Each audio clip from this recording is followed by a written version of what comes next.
Have you ever wondered what it would be like to play God? Some questions should stay unanswered. We selected 7 individuals for the study. My colleagues found it important to have a radical mixture of gender and sexual orientation. Discrete cameras were set up throughout the participants' home and place of business. We instructed the subjects to proceed with their daily activities normally, as if nothing had changed. We then told our people a white lie. We told them that a team of scientists would be working to alter their lives. Allegedly, this group analyzed the recordings and applied subtle changes to the subjects' real-time routines. Each modification would be designed to improve personal productivity and overall contentment. We told subjects that they should not notice any differences whatsoever. It could be as simple as a passerby saying hi. We also forbid all contact with us during this time. The reality was that we did nothing. We just watched. In the interest of avoiding the ire of recent legal proceedings, I will avoid using last names. I worked with a respected sociologist named Thomas, or Tommy for short. Tom's prestige in the industry secured our funding in the first place. I considered myself the intern. My job entailed ordering pizza, bringing coffee, and answering phones. Sometimes Thomas allowed me to watch the cameras while he slept or left the building. Not a bad gig for a 23-year-old kid with a sociology degree. That changed soon after it started. My hatred for my job started when our first subject, Michael, began to behave erratically.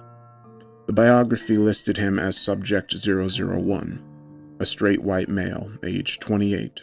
He stood at 6 feet 3 inches. He weighed 190 pounds. He had dark brown hair with a blemish on the upper right corner of his eyebrow. Mike did not have a girlfriend at the time. Thankfully, Tom considered that factor. It did not take long for things to go haywire. On the second day of record keeping, I caught Mike talking to himself in the middle of the night. I don't want to do it. I don't want to do it. Are you sure? I don't want to do it. The noise nearly caused me to fall off my chair. The rest of the day had been silent. I checked the cameras twice, but found no one else there. Thomas had left the building on another one of his errands. I texted him an alert just as Michael jumped out of bed on the infrared and walked to his door. Camera 3, 001's losing his marbles. Tommy walked into our makeshift laboratory a couple of minutes later. He wore a look of guarded excitement and an undersized white coat that barely covered his overstuffed belly. Crumbs on his jacket suggested that snacking had caused him to slack off the next door.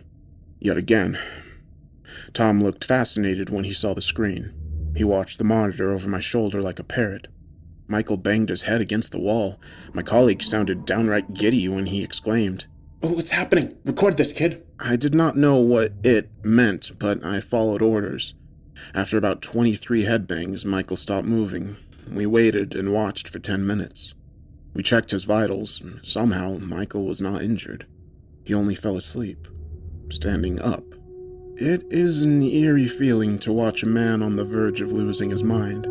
The curtains in his apartment fluttered nervously in the wind. Every few hours, Michael roused himself from sleep and checked the window nervously, then returned to his perch by the bedroom door. He repeated this trend a few times throughout the night. He didn't get back in bed all evening. The next day, Michael got a promotion. We had nothing to do with it. We watched the whole thing from a hidden cubicle camera.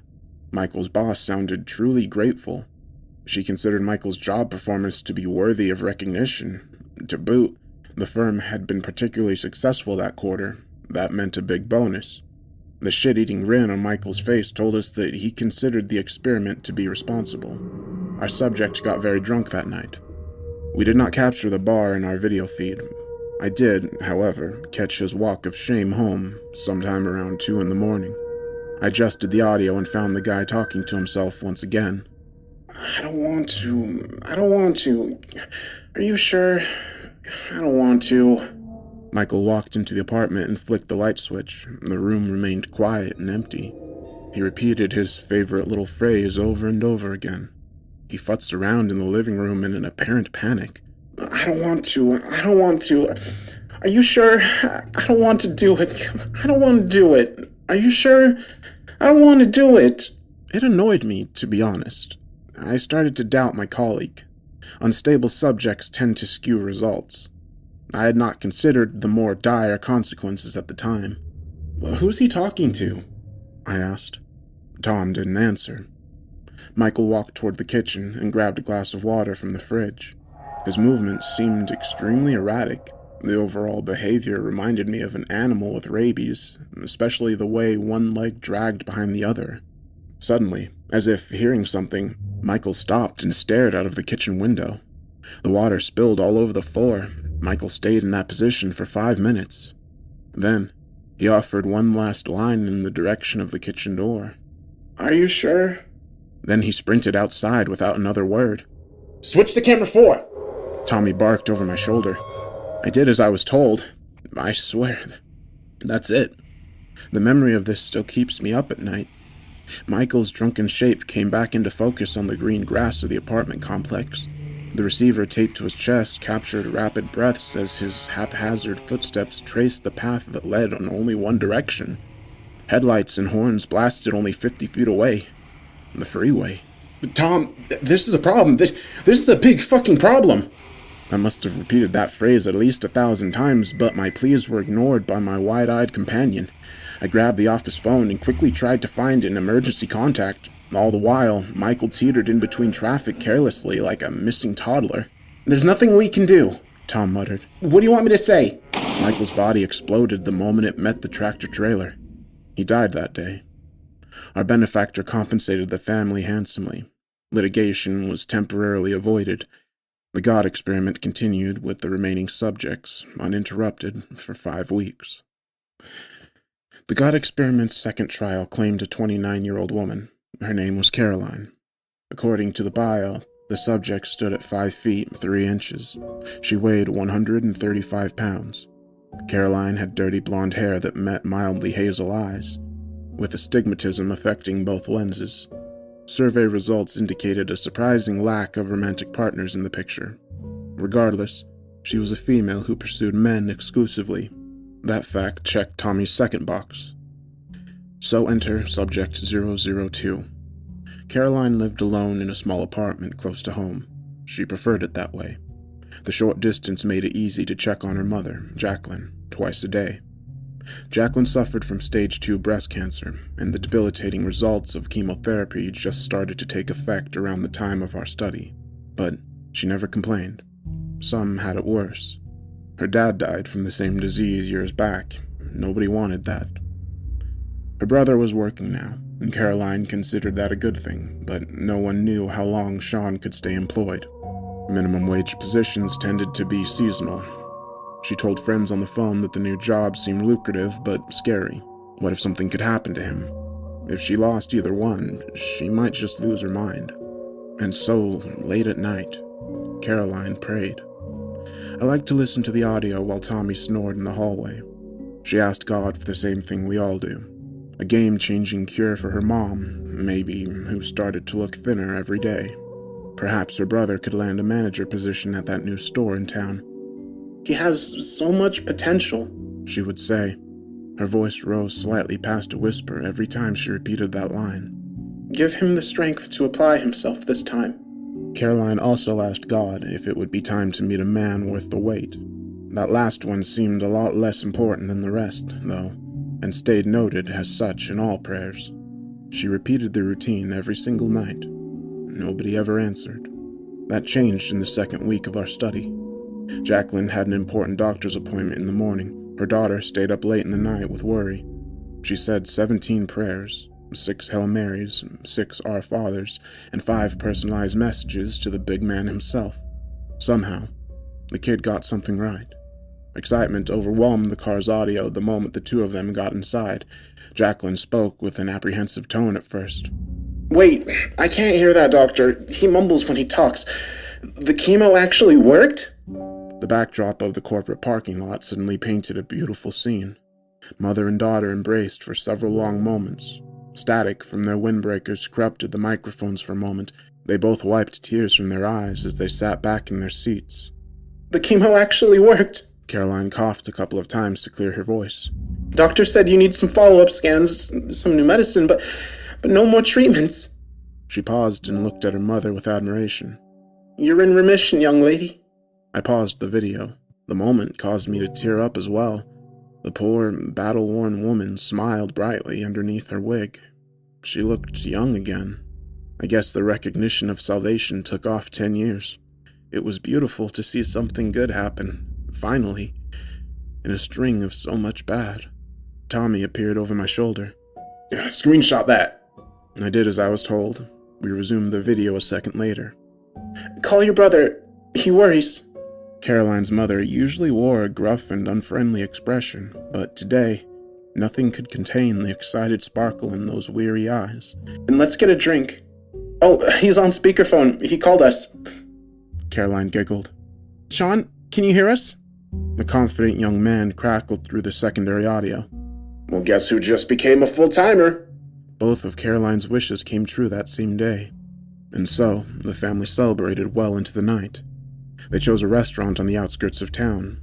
We did not have this location on our camera feed. I hope they had a good time. Once again, our cameras caught a drunk subject stumbling home after hours.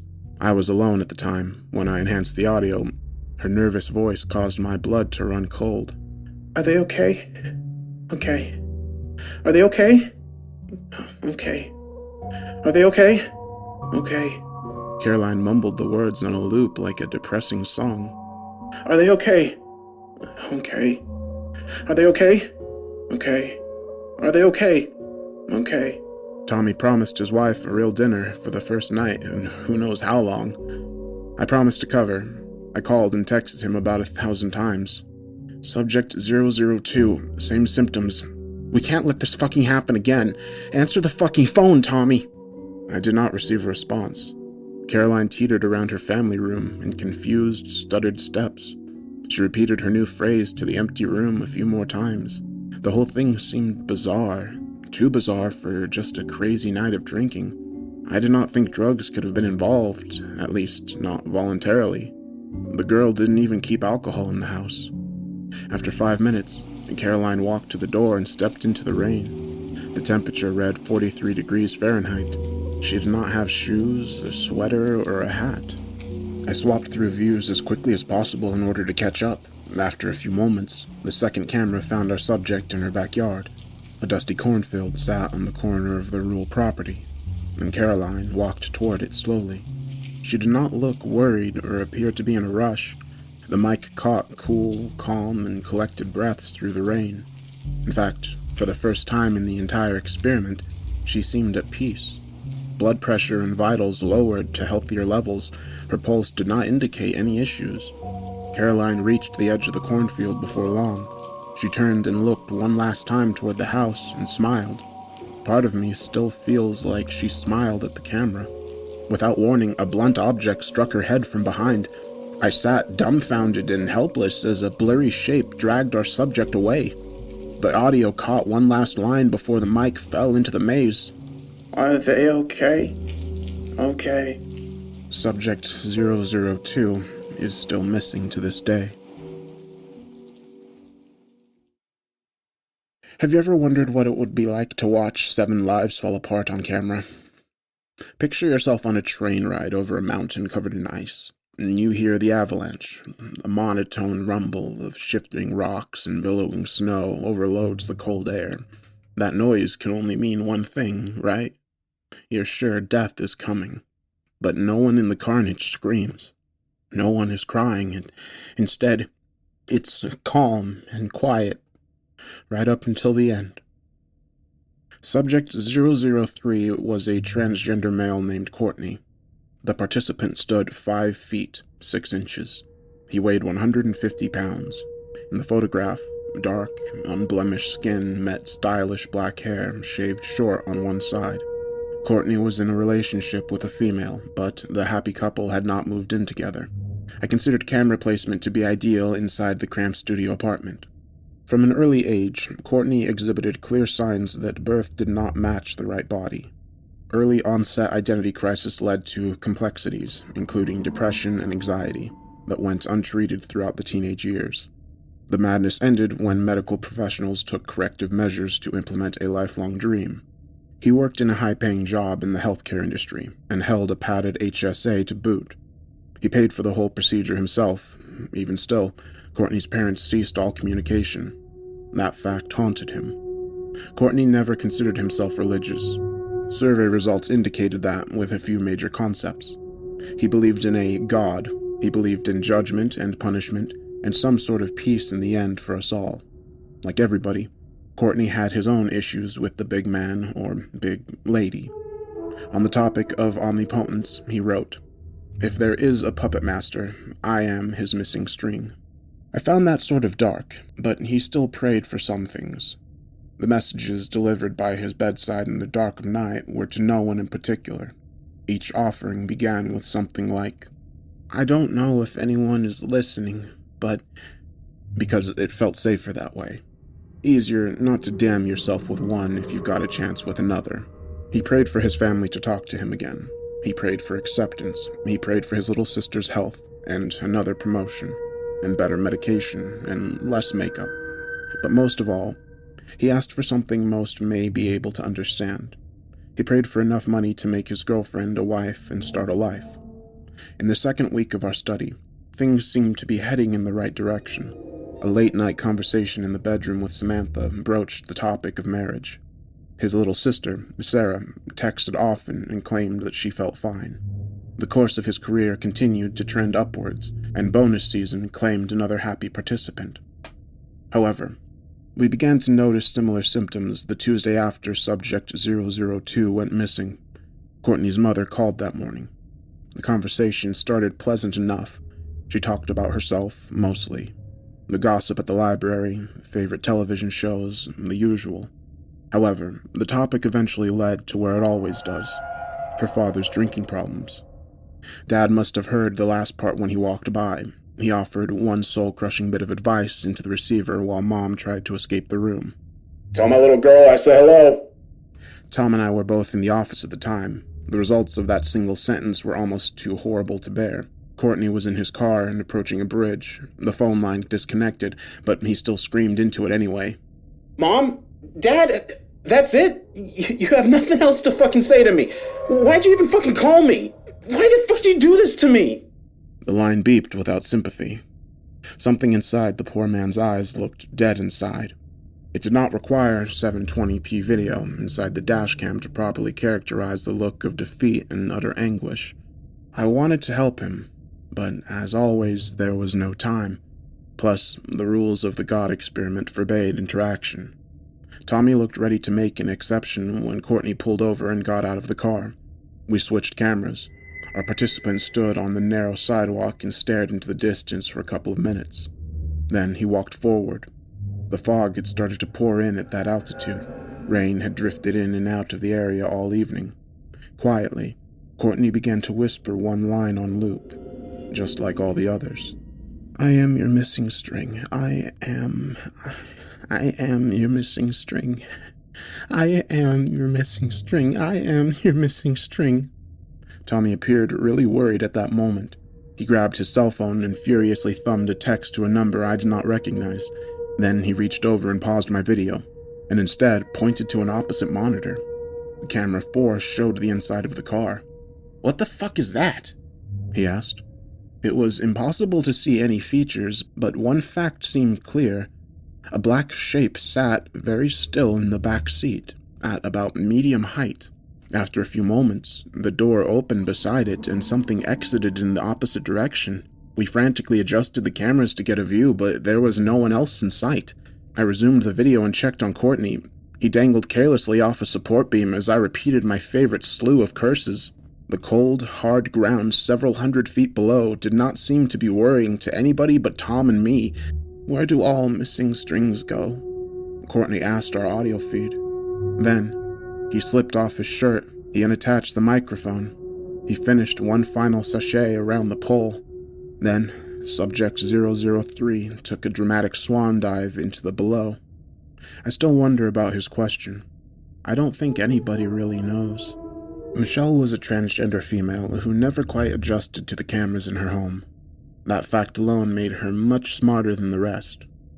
It was an unmistakable and itchy feeling to be watched. Some people recognize it better than others. The sensation can creep through your guts like a virus. It makes all those little hairs on your neck stand on end. Survival instincts implore human beings to seek shelter in these situations.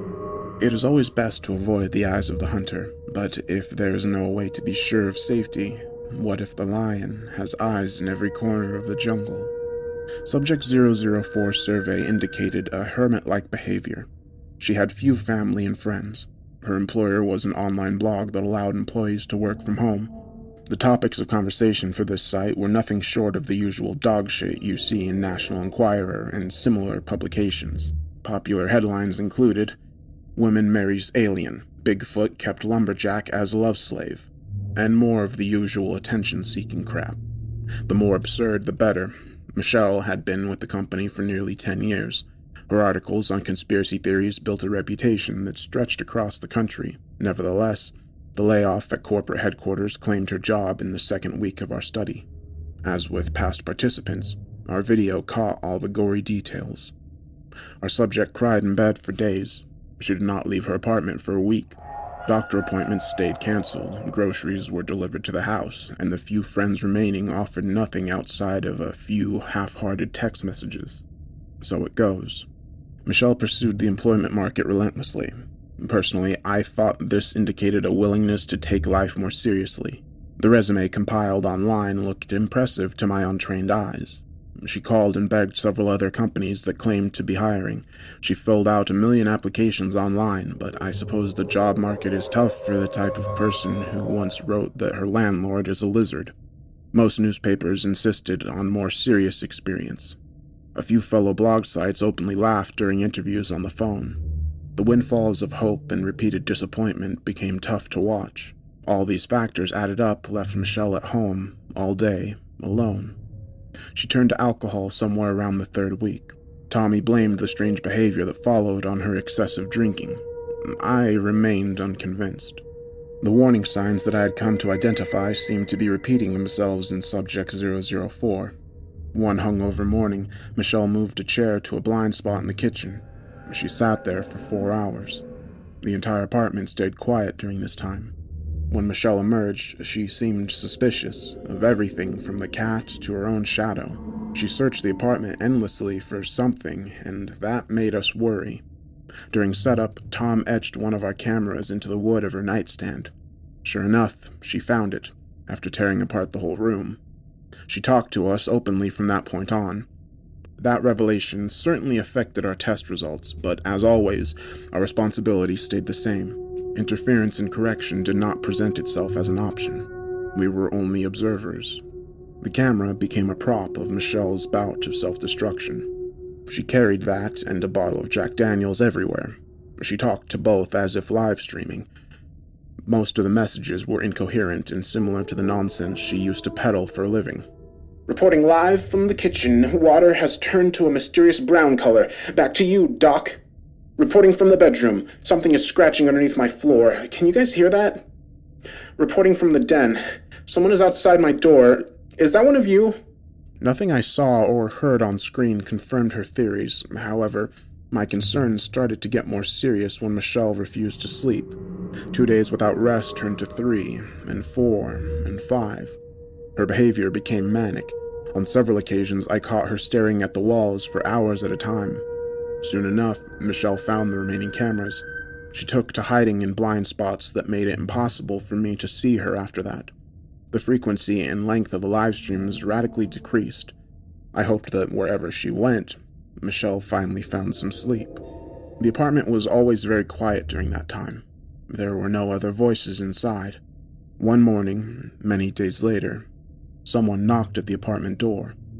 Michelle had not been outside in 2 weeks. Tom snored so loud in the lab that I had almost missed it. The knock started out quiet and unassuming. After a few unanswered raps, it grew more aggressive, until it soon became an absolute pounding that stirred my colleague from his sleep and caused Michelle to sprint into my line of sight in a panic.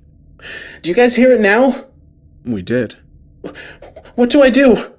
I had no idea. Tom pulled out his phone again. He had a block on the device that obscured my vision from the side. I asked him angrily about the text messages. He started to answer me just as Subject 004 walked over to the door. Shit, she cannot answer that door, he muttered instead. Michelle could not hear us. She looked through the peephole neurotically, and then she shrugged her shoulders and caught a quick, nervous breath and unlocked the chain. Why don't we have visibility in the hallway? I asked, fearing the answer. It came a second later. A gunfire erupted in our headphones. A bullet caught Subject 004 in the head. I knew immediately that our Michelle was dead. She did not even have time to scream. Tom pulled the plug from every computer, monitor, and power grid in the lab. Video and audio disappeared in kind. He fired off a few more rapid-fire text messages. In a few short moments, the God experiment fell completely offline. His next words removed any doubt in my mind. We have to help the remaining subjects. We're running out of time. God found me in the middle of a hurricane. We were absolutely flying down an ill-advised stretch of I-95. Storm warnings vibrated the phones in our pockets like a pair of dildos. That evening, the road stayed slick with white waves of spitting rain and bits of black ice that stuck to the asphalt like butter. I clung to the steering wheel and kept my eyes on the road, but still begged my friend to fill me the fuck in. Who are you texting? What's going on? Where are we going? Say something! Tom tore his eyes from the phone and finally turned to face me. How do you think we have any money? I stared blankly. I never really considered that fact. Studies always had donors. It could be anybody. Individuals, institutions, companies, or organizations, as long as they all followed the letter of the law, which we did not. My colleague flicked my forehead like an asshole. I swatted his hand away and tried to focus on the road. Who do you think paid for all the computers in the back seat, or the lab we sit in every day? How about the extremely expensive video equipment we used to monitor 5 individuals the weeks they were murdered? 5? Priyanka is... Tom guffawed at my apparent stupidity. Take the next exit. I did as told. The dripping water through the window made me shiver involuntarily. I did it myself this time, he mumbled. Better that way, for a dissident. Nothing like a little arsenic in her girlfriend's pepper chicken, What the fuck are you talking about? I asked. You have to talk to me, man. I'm the one driving. Tom took a long look at me before he finally sighed and replied. There's a man behind the curtain, Justin. There always is. We need to get away from him. A massive oak tree fell from the side of the road. It landed about 20 feet ahead. That should have given me enough time to stop, but the brakes in my car screeched unevenly. I did my best to swerve, and so we didn't crash immediately. Tom had time to offer one final line in the chaos before wooden splinters ripped apart the paneling of my mid-sized SUV. There's always a man behind the curtain. The next few moments in my memory is a mixture of broken glass and hurling objects. I can remember the tumbles pretty clearly. It was 1, 2, 3, 4, 5 suspensions of gravity in total. Seatbelts kept both of us stationed securely to the vehicle, but the same could not be said for the piles of electrical equipment. The good news was that the last turnover put the car right side up. The bad news was that it was in the middle of a New Jersey swamp, and Tom was losing a lot of blood. He faded in and out of consciousness, and my arm felt broken. Nonetheless, adrenaline allowed me to pull my colleague from the car and lay him down on the hill. My middle-class pipe dream sunk into 2 feet of mud with all of our equipment. We were stuck. The accumulating rain made it impossible to drag ourselves up. I tried to stop Tom's bleeding with my shirt. That was about as successful as trying to stop a spout with a pin. The worst wound the old man sustained struck his wrinkled old head. Red bits of skin and flesh poked through my white shirt. I don't think he had much time left. I do think the integrity of that moment made him reconsider a few things in life. He would have tortured her. The words again made me feel cold inside. Why? Who is he? Why does he care? I don't understand. Tom, why would you kill one of our subjects? It was just like going to sleep. A pair of headlights arrived by the side of the road soon after. I could barely see the figure that gracefully slid down the embankment. He wore an impeccable black suit that fit his thin and agile form flawlessly. I waved and called out, There's a man dying here! But he did not reply. The rain started to erode the embankment we were lying upon. The shadow in the suit watched me struggle to hold up Tom's body with a broken arm and a couple of cracked ribs. He snorted audibly and said, "Good evening to you both," in an awkwardly confident tone. I tried to reply back. Help had arrived. I thought we were saved, but before I could, the man Tommy once called God shot him 2 times in the stomach. Then there was only one subject remaining in the study. Me. I wished I wasn't alive. That's such a bullshit statement these days. What do the kids call it? Basic? The very same line could be applied to waiting in the doctor's office with a common cold, or sneezing in someone's face, or using the restroom in a public place. It just doesn't mean anything anymore, you know? Exaggeration and veneer have taken the guts out of every word meant to imply the severity of my situation. Truthfully, now, let's try that again. I wished I was not alive. If you thought the devil capable of immense torture, then God will almost certainly offer you a pleasant surprise. He brought me somewhere inside. The drugs that coursed through my vein in an IV were unlike anything I had ever experimented with in college. Pain became something to rest my hat on when breathing was no longer a required chore. The shapes inside my teeming space blended together like 3 white rabbits shuffling through a surgery room. I felt insanity grip the corners of my brain and hold it tight like a vice. I prayed to death through gritted teeth and begged him to visit that night. But he didn't. Tommy knew about this fate. His last words told me everything I needed to know. There was always a man behind the curtain. I would like to talk about the God experiment. Through all the chaos of pain and pounding vibrations in my body, I could hear the voice as clear as could be. It boomed and resonated through the hollow room as if an echo. I spoke back as a humble servant prepared to meet my maker. Subject 005 is a little lady named Priyanka. She is a 25-year-old bisexual female. A white rod of lightning intercepted my mind. Again? Subject 005 was killed by Subject 6, Tommy. The pain grew worse. God did not like my answer. I asked him why. His response was a draw of a deep breath and a let out of an overwhelming sigh. The kid's too loopy. This is not working. We will have to try again later. I looked around the room and tried to take in my surroundings. The walls were stained with waves of brown water damage and growing mold. The floor felt concrete. My bare feet were tied up to the legs with a rickety wooden chair. I shook nervously. Fuck! God screamed in annoyance. This is not the plan! This is not the fucking plan! A female voice called out from somewhere in the background. Life never fits the plan, Diego, but you are the handler on this one. You're fuck up. The third deep tone murmured its support. Diego's reply seemed angry. I did not know why. His memory is supposed to wipe. The feds tested it years ago. Hell, we have used these same drugs on Subject 6 for 6 years. Is it too soon? The female's voice sounded downright cocky when she replied. It's not too soon. It just doesn't always work the way you want. Their voices converged in a cacophony of whispers too difficult to understand. Somewhere underneath all the horrible things churning inside of me, clarity approached. You're not God? I offered the words to the room in a daze. Oh, now he gets it. The male voice laughed again. Then he punched me in the mouth. Haven't you heard? The state is God. The G-man looked at the bruise on his fist while I spit a pool of blood in his direction.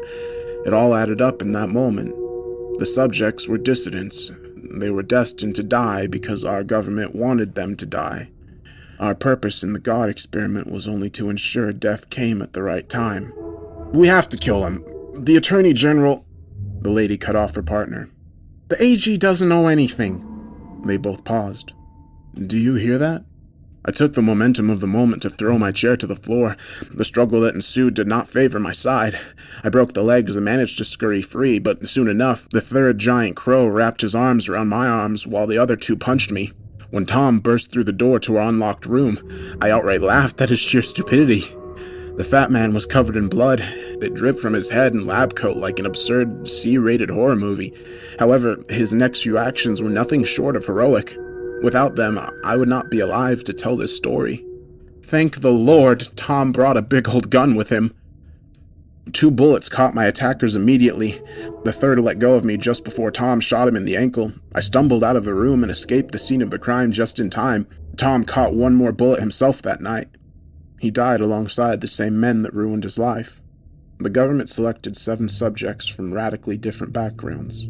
Their names were Mike, Caroline, Courtney, Michelle, Priyanka, Tommy, and me.